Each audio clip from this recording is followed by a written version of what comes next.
दोस्तों, सरकार जो है कुंभ की तैयारी कर रही है, लेकिन हरक सिंह रावत ने एक नया ही कुंभ स्नान शुरू करा दिया है।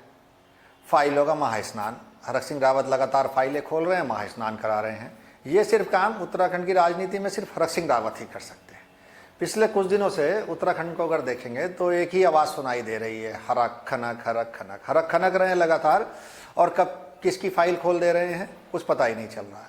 सीबीआई सोच रही है यार इतना डाटा तो हमारे पास भी नहीं है किसी एक नेता का, ये कहाँ से ले आया। गूगल भी सोच रहा होगा अपने आप में कि यार इतनी रिसर्च तो हमने आज तक नहीं की, गूगल की हिस्ट्री में भी इतनी रिसर्च नहीं है जितनी हरक सिंह रावत फाइलें खोल रहे हैं।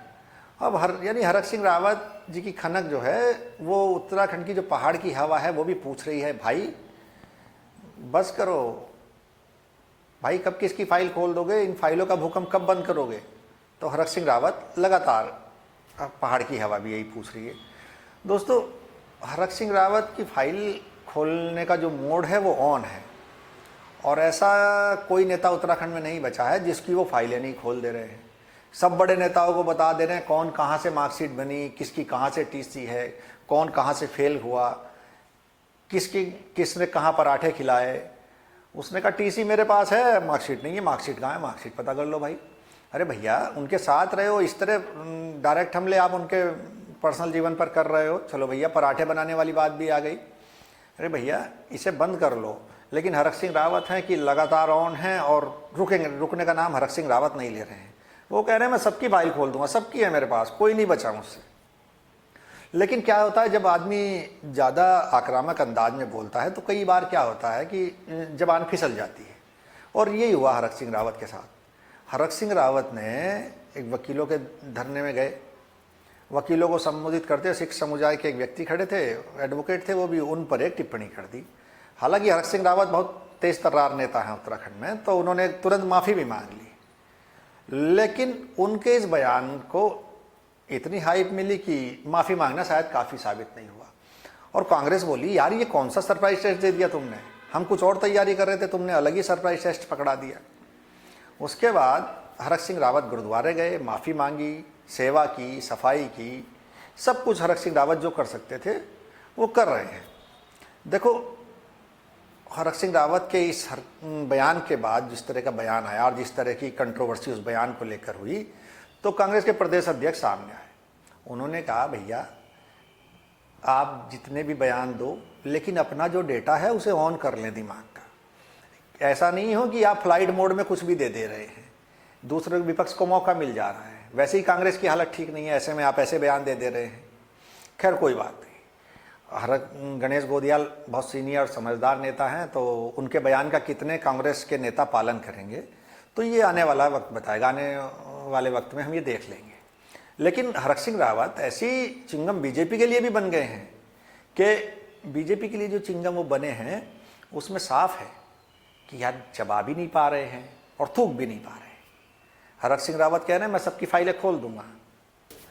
लेकिन क्या हरक की जो खनक चल रही थी, हरक के जो बयान आ रहे थे, क्या कांग्रेस पार्टी इन बयानों को रोक पाएगी और हरक सिंह रावत को साइलेंट मोड में डालने का प्रयास करेगी, ये देखना है। लेकिन हरक सिंह रावत को जितना मैं जानता हूँ, हरक सिंह रावत रुकेंगे नहीं।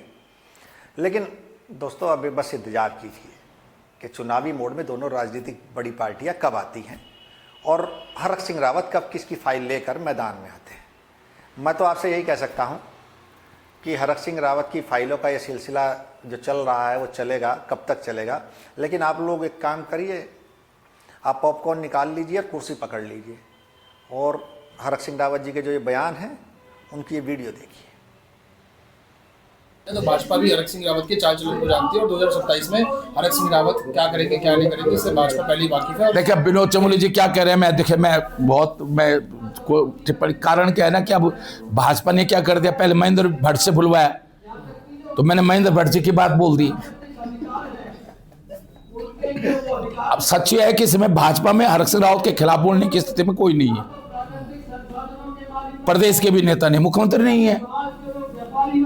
तुम लोगों ने तो देखा है, जब मैं मंत्री था, त्रिराज मुख्यमंत्री थे, धामी 24 घंटे मेरे ऑफिस बैठा रहता था, नहीं बैठा रहता था। मैंने अपने स्टाफ कर रखा था भाई मैं रहूं ना रहूं, धामी को चाय पानी पिलाते रहना। इसलिए नहीं बोल रहे हैं कि मेरे पास सबकी फाइल है।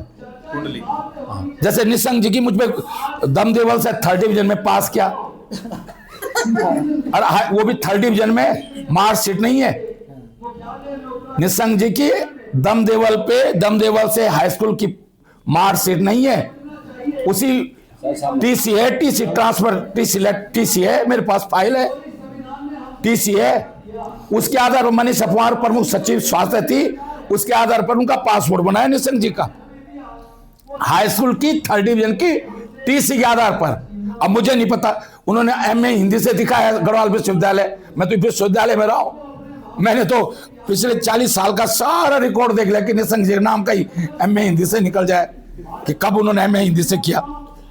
मैंने तो आटे लगाई हरिद्वार में, आटे लगाई बनारस में, आटे लगाई इलाहाबाद में कि निशंक जी ने वो प्रथम द्वितीय क्या होता है वो जो होता है संस्कृत में, वो कहां से किया। धन सिंह रावत जी का मुझे पता है कि डॉक्टर सूद जो हमारे ब्लाइंड प्रोफेसर थे पॉलिटिकल साइंस, उनके अंडर में उन्होंने जो है पीएचडी किया। अब सोच लो आप, कोई ब्लाइंड एजुकेशन जानता है वो अगर कुछ लिखेगा तो ब्लाइंड पढ़ लेगा उसको, लेकिन आंखों वाला की राइटिंग को ब्लाइंड कैसे पढ़ेगा, अब ये अंदाजा लगा लो आप। तो इसलिए मुझे सबको पता है। तीरथ रावत को मैंने जर्नलिज्म में एडमिशन तो करा दिया, डंगवाल जी से कह के, पत्रकारिता में एडमिशन तो करा दिया। अब मैं जब एग्जाम हुआ जर्नलिज्म पत्रकारिता डिप्लोमा का, तो उसमें मैं मदद नहीं कर पाया, तो फेल है जर्नलिज्म में, गढ़वाल विश्वविद्यालय फेल है तीरथ सिंह रावत। तो इसलिए मैं सबको जानता हूं। मैं तो अजय भट्ट को भी जानता हूं कि जब मैं रानीखेत गया था मोहन सिंह आवासी में, तो धर्मशाला बगल में एक कमरे में, तो एक कमरे में इनकी मिसेज ने वही स्टोव में मेरे लिए पराठा बनाया। तीरथ रावत की मिसेज को मैं, वो खड़ी थी वहां जब मैंने पहली कार खरीदी 93 में, उसमें शादी नहीं हुई थी तीरथ रावत की, तो अपनी कार में बिठा के लाया। उस बाद जब तीरथ रावत की शादी होगी 94 या 95 में, तो तीरथ रावत ने एक दिन देवलोक होटल सिनर में सामने बुलाया, तो उसकी मिसेज ने भी ऐसी फूडी स्टोव में मेरे लिए पराठा बनाया, नाश्ता बनाया। तो मैं तो सबको जानता हूं भैया, इनकी एक को जानता हूं मैं, सबको जानता हूं मैं इनको। मतलब एक व्यक्ति बोल दो तुम, मुझे सबको पता है। कोश्यारी जी वो उत्तरांचल कब करी गई पुस्तकें लिखी, उन्होंने इतनी इसी पेज के 10 रुपए कीमत थी उसकी, 1000 पुस्तकें मैंने बेची, तब उनका खर्चा चलता था। डॉक्टर साहब खनन में भी किसी की पीएचडी है क्या? उसमें तो सबकी है, वो धामी की भी पीएचडी है, खनन पे धामी जी की पीएचडी है, निशंक जी की भी है, खनन पे ना, तो बड़ी पीएचडी है। वो तो एक उसपे सर्टिफिकेट मैंने सुंदरम ने दिया, और 10 का जो है पीएचडी जो है उसने कर दी धामी जी ने। एक ही दिन में नीचे गया, हरिद्वार डीएम को गई, उधम सिंह डीएम को गई रिपोर्ट, और उसी दिन जैसे निशंक जी के समय में आपको वो जो घोटाला था जमीन का ऋषिकेश वाला, मतलब है घोटाला, उसमें भी तो यही था कि मुख्यमंत्री के यहां से उसी दिन रिपोर्ट गई, प्रमुख सचिव से डीएम को गई, डीएम से हरिद्वार डेवलपमेंट अथॉरिटी को गई, उसी दिन हरिद्वार उसमें ऋषिकेश हरिद्वार डेवलपमेंट अथॉरिटी में था, उसी दिन रिपोर्ट आ गई, सचिवालय से पहले मुख्यमंत्री गई, और उसी दिन आवंटन हो गया। सेम खनन में भी ऐसी हुआ है। मीनाक्षी सुंदरम ने लिखा डीएम को, डीएम ने खनन और सब विभागों को रिपोर्ट इकट्ठा करके उसी दिन भेजा, और उसी दिन जो है खनन का पट्टा 3 साल का 10 साल का हो गया। लेकिन सरकार